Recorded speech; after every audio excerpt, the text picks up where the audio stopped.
এখনই তো হচ্ছে পুলিশ কমিশন, সংস্কার কমিশন যে প্রস্তাবগুলো দিয়েছে, যেই ব্যারিয়ার গুলো আছে এগুলো পার হয়ে যাওয়া দলীয় সরকার যেন একটা দায়বদ্ধতা করে।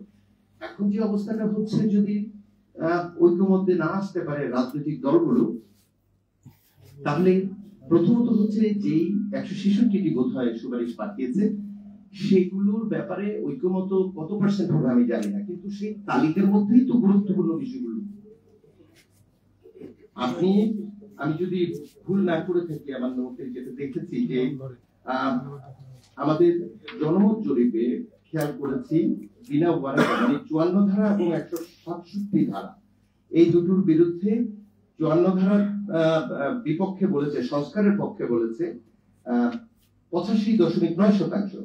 167 ধারায় মানে রিমান্ডে আসামিকে জিজ্ঞাসাবাদের বিষয়ে যে সংশোধন, সেটা হচ্ছে 91.7%, এবং সেটা পুলিশ সংস্কার কমিশনের প্রতিবেদনে আছে। প্রশ্ন হচ্ছে এই বিষয়গুলো, অর্থাৎ ফৌজদারি কার্যবিধি 1898 এর বিভিন্ন ধারার যে সংস্কার, সেটা বেশিরভাগ উত্তরদাতাই কিন্তু মতামত জানিয়েছে। তো আজকের আলোচনা হচ্ছে প্রেক্ষিত নাগরিক ভাবনা।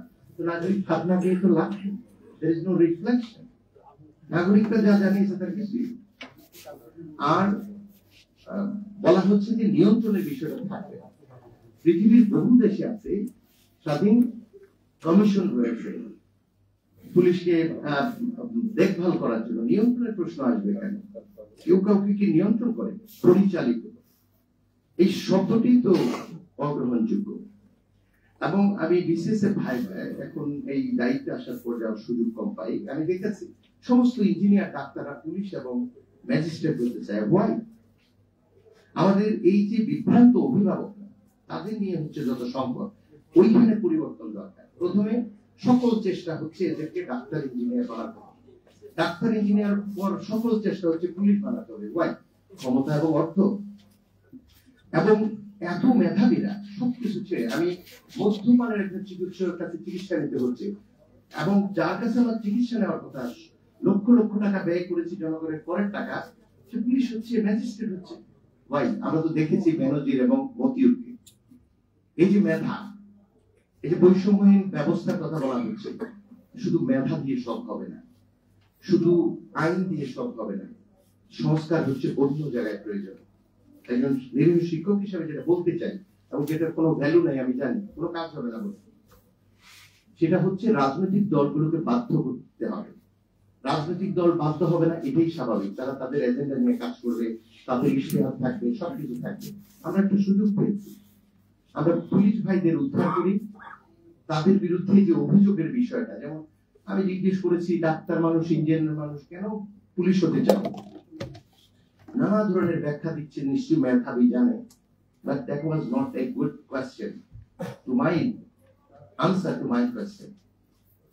That did not answer my question. আমি তো বুঝতে পেরেছি কেন আসছো, এবং শুধু সে না, বাবা মাও পিছনে বসে আছে যে পুলিশ হলেই তো এই তো পেয়ে গেলাম। তাহলে আপনাদের এই যে এত আকর্ষণীয় একটা জায়গা, এই জায়গায় সকলেই মিলে আসার জন্য কেন আসতে চাচ্ছে, এই জায়গাটা চিহ্নিত করতে হবে। ক্ষমতার অর্থ আমরা দেখেছি বিগত সরকার। তাহলে মেধাবীরা আসবে, তারা সঠিকভাবে নির্বাচিত হবে, তাদেরকে দেখভাল করার একটা সংস্কার, আরেকটা কমিশন থাকবে। শ্রীলঙ্কায় তো আমরা দেখছি কি সুন্দরভাবে পদ্ধতিটা কাজ করছে। আমাদের এই মানে এই সাউথ এশিয়া নিয়ে কিন্তু আছে, তাহলে আমরা একটু দূরে যাওয়ার দরকার। আমি যেটা বলে শেষ করবো সেটা হচ্ছে, দেখুন, আপনি যত মেধাবী হন, যত বৈষম্যহীন ভাবেই রিসোর্স অ্যালোকেট করেন, যতক্ষণ না পর্যন্ত মোরালি আপনি সাউন্ড হবে, যতক্ষণ না পর্যন্ত আপনি সেলফ রেসপেক্টের জায়গায় না আসবেন, কোনো কাজ হবে না। কারণ মেধাবীরা সবচেয়ে সুকৌশলে এবং অত্যন্ত ভালোভাবে আমাদের প্রতারিত করতে পারে। আমরা বেনজির এবং মতিউরকে দেখেছি। আমরা চাই একটা সমাজ, যে সমাজে মানুষের অঙ্গীকার থাকবে, সে অঙ্গীকারটি নিজের ইন্টিগ্রিটির প্রতি, এবং যারা এই জায়গাটা চর্চা করতে চান, আমি যেটা বলি শেষ করে আমার ব্যক্তিগত জীবনের কথা বলে, যে আমাকে কেউ আটকাতে পারে না। আমি যখন, আমি অত্যন্ত সেলফিশ একটা মানুষ, আমি যখন খুব ভালোভাবে কোনো জিনিস অর্জন করতে চাই, আমি দেখি আমি মানুষকে ফাঁকি দিতে পারি। কিন্তু একটা জায়গায় আমি আটকে গেছি শেষ পর্যন্ত। আমি একজন বিশ্বাসী মানুষ, আমি কিন্তু একজনের দৃষ্টির মধ্যে আছি, আমি ওইটার বাইরে যেতে পারি না। এবং যে ধর্ম বিশ্বাস করবে তার এই যে স্বার্থপর হওয়ার প্রকৃত উপলব্ধি, তা হচ্ছে ইহজাগতিক পরজাগতিক। ব্যক্তিগতভাবে এটা আমাকে গাইড করে এবং আমি শক্তির জায়গাটা এখানে পাই। বিশাল শক্তির বিরুদ্ধে নিঃসঙ্গ হলেও আমি অনেক বেশি ঘনিষ্ঠ হয়ে পড়ি সত্য এবং মালিকের সাথে। এটা আমাকে জোর দেয়। একটা মানুষ যদি তার স্বার্থের এই সংজ্ঞা এবং পরিধিটা নির্ধারণ করতে না পারে, তার পক্ষে বা তার মাধ্যমে কোনো কল্যাণ সাধন করা সম্ভব নয়। প্রশ্ন হচ্ছে, তিনি বিশ্বাসী না, তিনি কি করবেন? তিনি তো নৈতিকভাবে অত্যন্ত আলোকিত কমিটেড মানুষ। ওয়েস্টে দেখেছি বহু মানুষ। আমি একজন বিশ্বাসী, আমার প্রফেসর আমার জন্য সমস্ত আয়োজন করে রেখেছে। মনে হচ্ছে যে একটা ডেলিগেট আমি দিয়েছি, 7 বছর আমি সেবা দিয়েছি। উনি তো আমার বিশ্বাসী না, তার একটা কমিটমেন্ট আছে। তিনি জানেন সে আরেকটি বিশ্বাস আপলোড করেন, that should be respected, and that is the way things are. সে কিন্তু মেনটেন করতে পারছে। তাহলে আপনি যদি কোনো বিশ্বাস করেন, সেটা যদি ধর্ম হয়, সেটা আপনার একটা প্রিন্সিপাল। আপনি যদি কোনো নৈতিক প্রিন্সিপাল ফলো করেন, সেটা আপনার একটা principal. The most important stuff is you have to be contradiction free. আপনি যা ভাবেন, যা বিশ্বাস করেন, কর্মের মধ্যে তা আনতে হবে। এবং অ্যারিস্টটল বলছে, কর্মের মধ্যে আনতে হলে ইউটিউব দেখে, বই দেখে আর বক্তৃতা শুনে আমাদের কাছ থেকে হবে না। It's a habitual behavior. এটা আপনার চর্চার মধ্যে আনতে হবে। মিথ্যা না বলা, অন্যায় না করা, ঘুষ না খাওয়া। এবং এটা একদিনে হয় না। চর্চার ভিতর দিয়ে আপনি এরকম একটা মানুষ হবেন যে আপনি কোনোভাবেই আর মিথ্যা বলছেন না, ঘুষ খাচ্ছেন না, কোনোভাবে আপনাকে অন্য কাজ করানো যাচ্ছে না, আপনি জীবন বাজিয়ে রাখতে পারছেন।